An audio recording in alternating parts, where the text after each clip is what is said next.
Di sebuah kota kecil di Jawa Barat, ada seorang peternak ikan hias yang sangat terkenal. Namanya Pak Harto. Usianya sekitar 60 tahun, tubuhnya kurus, matanya tajam menatap siapa saja yang berani menawar harga ikannya terlalu rendah. Orang-orang di kota itu mengenalnya sebagai orang kaya baru, karena hanya dalam waktu 3 tahun. Tambak ikannya sudah menghasilkan puluhan juta rupiah setiap hari. Ikan koi dan arwana miliknya selalu tampak lebih besar. Warnanya lebih cerah. Sisiknya berkilau seperti emas di bawah sinar matahari.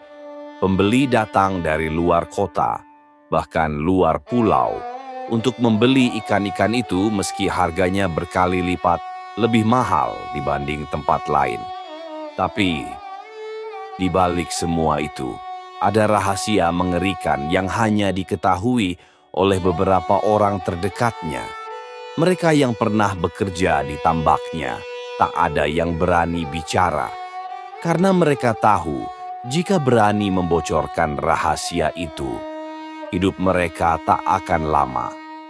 Konon, setiap malam Jumat Kliwon, Pak Harto akan pergi ke tambaknya sendirian. Ia membawa karung hitam besar di pundaknya. Wajahnya menegang, matanya menatap gelap malam tanpa berkedip. Langkahnya pelan tapi pasti, menimbulkan suara berdecit di atas tanah tambak yang becek. Sesampainya di pinggir kolam, ia membuka karung itu perlahan. Bau busuk langsung menyengat, bercampur dengan aroma amis air kolam.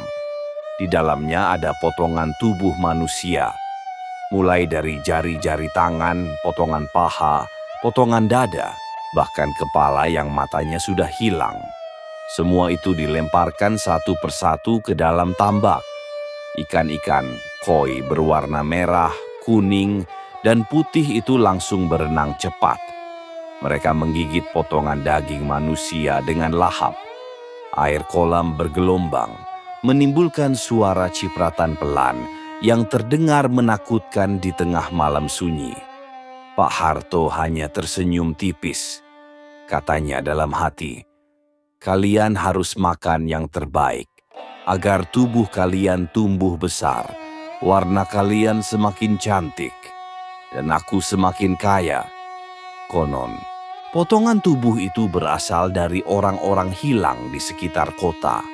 Ada gelandangan, ada pengamen, bahkan beberapa orang yang sedang perjalanan pulang malam hari.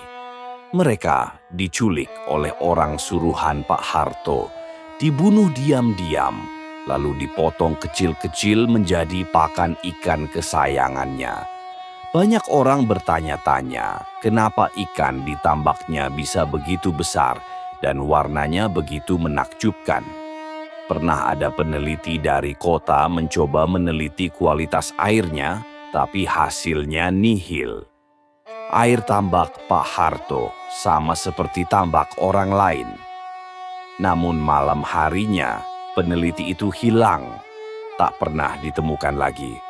Sampai ada yang berbisik, mungkin tubuhnya sudah dimakan koi dan arwana di sana. Sebelum kita lanjut ke bagian paling mengerikan dari cerita ini, jangan lupa untuk subscribe channel Cerita Serim sekarang juga dan nyalakan loncengnya agar kalian tidak ketinggalan kisah menyeramkan lainnya setiap hari.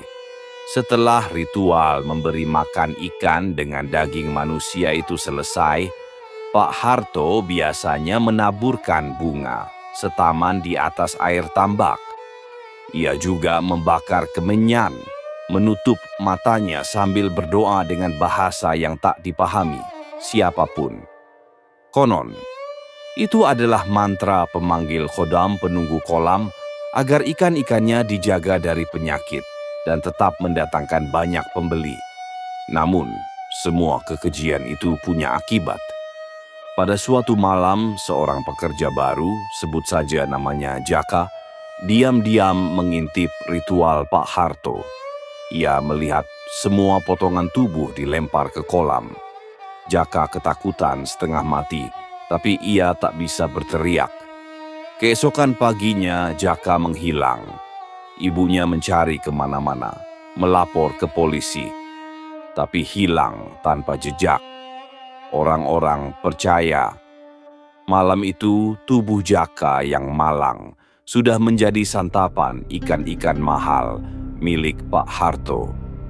Kini, banyak warga yang mengaku melihat sosok Jaka di pinggir kolam setiap malam Jumat Kliwon.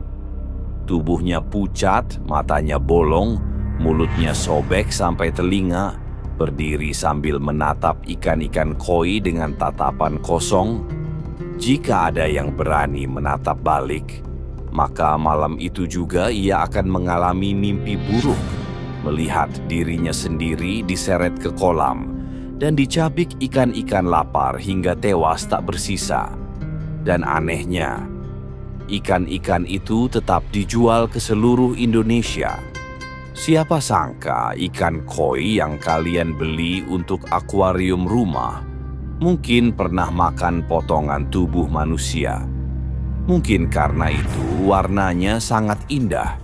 Sisiknya berkilau seperti emas, tapi menyimpan bau amis kematian yang tak pernah hilang, meski kalian ganti air berulang kali.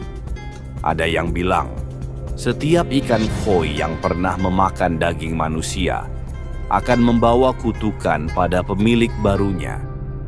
Biasanya mereka akan bermimpi didatangi orang-orang yang menjadi korban, menatap dengan mata kosong sambil berbisik, "Ikanmu pernah memakan tubuhku, sekarang gantian kamu." Tapi, semua orang tetap membeli ikan Pak Harto. Mereka hanya peduli pada keindahan dan prestis harga mahalnya. Tak ada yang peduli berapa banyak nyawa yang melayang agar ikan-ikan itu tumbuh lebih besar dan lebih cantik. Itulah harga kekayaan yang tak pernah halal. Karena di balik semua yang tampak indah, selalu ada rahasia mengerikan yang tak pernah terbayangkan. Jika kalian suka dengan kisah menyeramkan ini, jangan lupa subscribe, like, dan share video ini, agar channel Cerita Serim bisa terus menghadirkan kisah nyata paling mengerikan lainnya untuk kalian. Karena siapa tahu, di balik kehidupan kita yang tenang, ada orang-orang seperti Pak Harto yang diam-diam memberi makan peliharaannya dengan daging manusia.